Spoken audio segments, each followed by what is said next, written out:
What is up, everyone? It doesn't matter if you are an old Swolger Nation OG part of this channel or if you're a new fitness culture fit cult member. Today we're going over how to train that chest here at home. Now I'm gonna be the first person to tell you the chest, the body basically that I've built has been mostly done in the gym, but that's not to say that you cannot get a good chest workout at home. So today I'm gonna show you how to structure a routine that'll give you the most bang for your buck with what you have at your disposal. So it doesn't matter whether your goal is to get stronger or to add muscle, aka hypertrophy. The way we do that is by progressive overload. Now that is very easily done in the gym.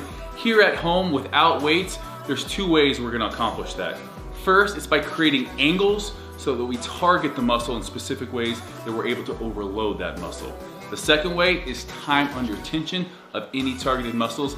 That way we're really tearing down muscle fibers, leading to that hypertrophy. With the movements we're doing today, you guys need to know that we can't really prescribe you a set number of reps because we don't know what you're capable of here. But in the Fitness Culture app, the key thing is that we're gonna be progressing from week to week. So that's when you enter in all of the reps you do if you're in the gym or even at home, and then you build upon that. So with today, we're really gonna be shooting for right around that 10 to 12, but if you can do more, it's time then to make that exercise harder by either increasing that time under tension or adding maybe a backpack or elevating your feet. So with what we're doing today, again, we're really focusing on being able to progress in the future weeks to come. So you need to go to failure or close to failure depending upon what we're doing today. So today's workout, what we've done is we've programmed this routine designed to have the most difficult movement at the start. Now, what we're doing by making sure we do the most difficult movement first is we're almost pre-exhausting. So we're gonna start off with a plyo push-up.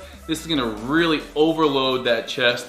And then from there, we're gonna subsequently follow with easier movement. So it's almost like extending the set, but we're making sure that we're hitting the chest with a variety of movements, with a variety of angles. So we're training the upper chest, the lower chest, the inner chest. And you're gonna see that even though it's supposed to get easier, you'll still stick basically within that rep range to failure because we're only giving you a certain period of rest time that really is gonna keep you working throughout the entire giant set.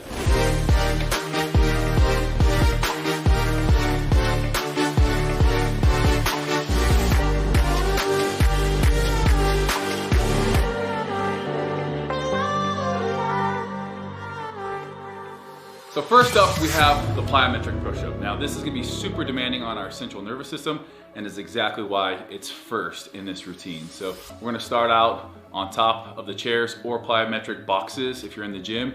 And pretty much what we're gonna be doing is dropping down to our chest. Now, because we're dropping down, we're gonna elicit a lot of motor units in that, high threshold motor units, to catch ourselves, not allowing our face to smack the ground, and then to explode back up onto the boxes. So, first movement, we've set up our chairs shoulder width apart.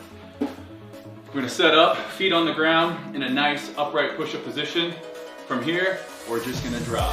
Boom, catching ourselves and exploding back up onto the chairs.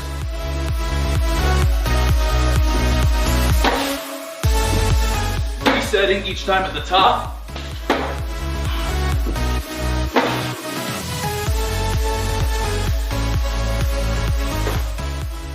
Full range of motion as well.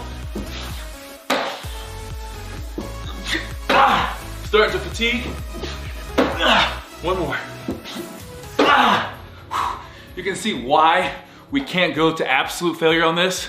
We'd be missing the chair falling on our face. Now, if you can't do the plyometric push-up on the chairs, clapping push-ups all the way down. With this, we're not generating as much force on the way down. Obviously, dropping from an elevated position, we're generating a lot more force, but this is a great one. If you can't do clapping push-ups, perform them on your knees. Whatever it is that you can do, stick with that. Make sure you're getting at least 10 reps. All right, guys, as soon as you're done with the plyo push-ups, get those chairs out of the way. Give yourself about 20 seconds rest maximum. Find a wall that you can put your feet against, and we'll be performing a pike push-up. Now, a pike push-up, because of our arm angle, think of the way when you're doing an incline bench press, you have your arm angle up above more towards your head. That's exactly what we're recreating by doing this pike push-up. So we're gonna be up in this pike position, booty's up in the air. This is probably one of the only times I'm gonna ever say, hey, put your booty in the air. You can also do these by putting your feet on the wall. It's getting this angle right here with our hands. From there, we're gonna press down. I actually like doing the pike variation a little bit more. You can crank out a little bit more reps.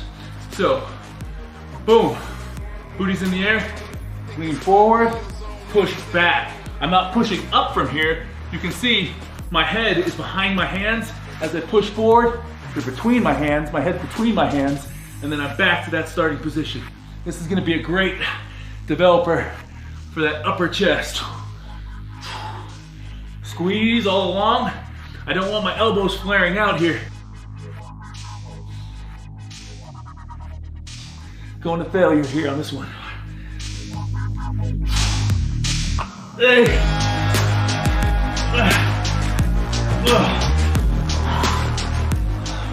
Leave that upper chest feeling like you just got done doing an incline dumbbell press. 20 seconds, and we'll be jumping into our next exercise.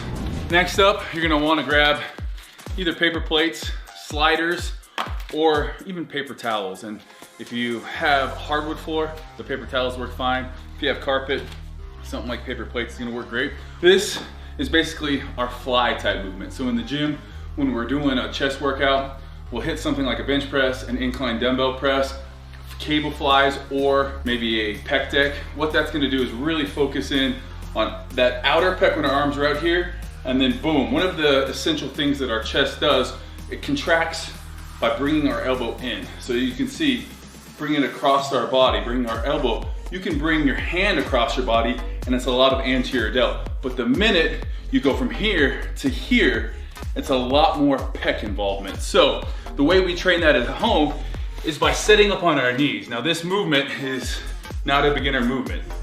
Setting up on your knees, you can either put your butt up or put your butt forward. This obviously is gonna be a lot harder, so I'll show you guys this one at the beginning. We're gonna start out here, keeping our arms almost all the way straight. We don't wanna be completely locked out, but almost all the way straight. We're gonna be bringing it to the top and squeezing. You can see the amount of chest activation that goes on by doing that. Now, if you wanna push the hips through, it's gonna make it a little bit harder. Nice and slow. Again, one of the things we talk about is time under tension. 3 seconds, followed by 3 seconds on the way back in. Squeeze here. A lot of chest activation. Outer pec right there coming in. Now we're working that inner pec.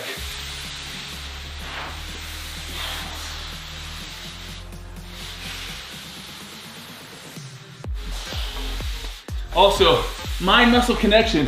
If I start doing this, a lot of anterior delts taking over. So when I say mind muscle connection, it's getting in this position, slight bend in the arms all the way out, coming back up using just the chest. And that's it. Again, when people talk about mind muscle connection, it's great to have, but there's a purpose to it. That mind muscle connection allows us to stay using that pec. We feel it all of a sudden when our triceps take over, or if our anterior delt, like in this exercise, takes over. You need to make sure you keep that posture and that squeeze. Doing that will make sure mind muscle connection, you're using your chest, and that's what we're working here. 20 seconds rest, you're back in it. We're gonna be doing our chair dips here. So it's gonna be a little bit different if you've never done this at home. It's gonna be targeting our lower chest. We've worked that upper chest, we're now working that lower chest. So just like we talked about that pike push-up and chest activations, the way these muscle fibers run, with a decline, we need to have our arms, if you think about a decline bench or a dip, everything is gonna be here for that lower chest. So the way we're gonna make sure we have the most activation is by trying to resemble that at home. We're gonna set up on our chairs a little bit more narrow than we had them for the plyo push-ups. This is our end position. And we're gonna start off with our head between the chairs. As we push up, our feet are just dead weight. They're just added resistance that we slide on the carpet. But you're gonna feel it here, pressing up.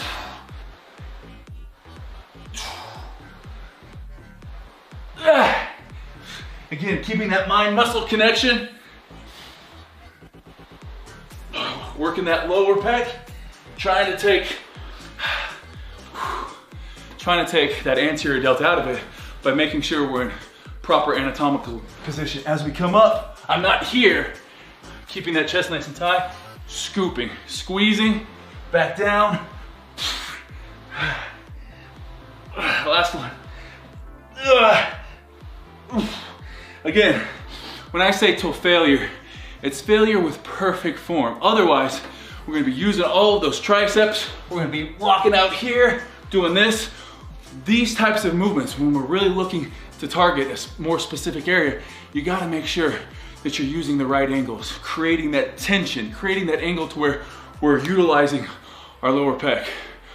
Whew. This is a great chest workout.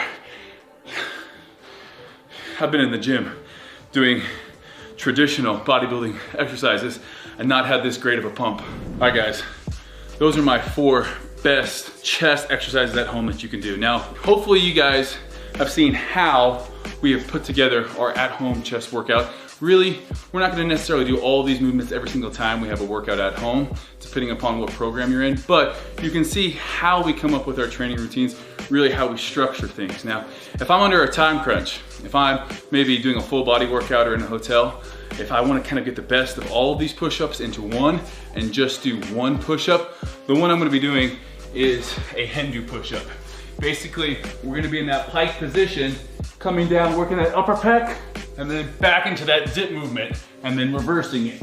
So you can see this push-up right here gets both that upper pec in here to our lower pec. It's a good one for full range of motion as well, and it's gonna tire you out. That's extra credit, but what I want you guys to do is after 90 seconds of rest, after you do one of the giant sets, you're then back into it. So basically we have 4 different chest exercises. We have 3 rounds, 20 seconds in between each exercise, 90 seconds when you complete a full circuit. So this one, it's gonna get you pumped real quick, but also training to failure, we're gonna be getting more than just a nice pump out of it. We're gonna be breaking down those muscle fibers. So make sure, just like when you're training in the gym, your nutrition, even though you might be at home, training at home, your nutrition has to be on point. Because if you're not getting adequate nutrition, you're not gonna be able to grow muscle. So anytime that I'm looking to add muscle, I'm gonna be at a slight caloric surplus. Now, it's not to say that you can't add muscle and get leaner at the same time. That's in a whole nother video entirely, but it usually takes a lot more time. It's a slower process, and it all depends on someone's age, their experience levels. So we'll come into that in another video entirely, but hopefully you guys enjoyed this chest workout. I gotta get back to my next 2 rounds. Hopefully you guys have enjoyed this. Smash that like button, make sure you subscribe, and let me know what you wanna see us training next time. Thanks guys.